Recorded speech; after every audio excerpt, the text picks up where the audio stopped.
জনাব সিরাজুল ইসলাম উনি স্বতন্ত্র প্রার্থী হিসাবে মনোনয়নপত্র দাখিল করেছেন।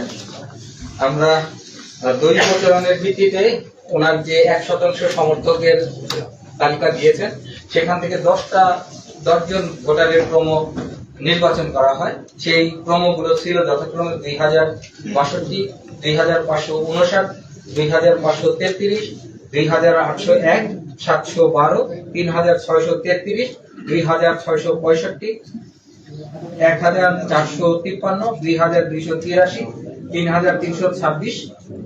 এইগুলো আমরা যাচাই করি। যাচাইকালে 2283, 2265 নং ক্রমিকের ভোটারগণ জানিয়েছেন প্রার্থীর দাখিলকৃত মনোনয়ন ফর্মে তারা স্বাক্ষর করেন নাই।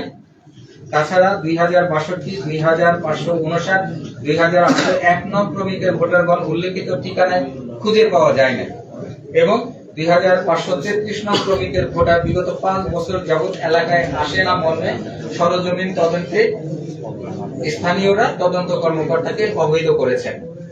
স্বতন্ত্র প্রার্থিতার পক্ষে সমর্থক যাচাই বিধিমালা 2011 এর বিধি 5 এর লঙ্ঘন করার কারণে গণপ্রতিনিধিত্ব আদেশ 1972 এর অনুচ্ছেদ 14 এর উপদফা 3 এর গ অনুসারে ওনার মনোনয়ন পত্রটি বাতিল করা হলো। ধন্যবাদ।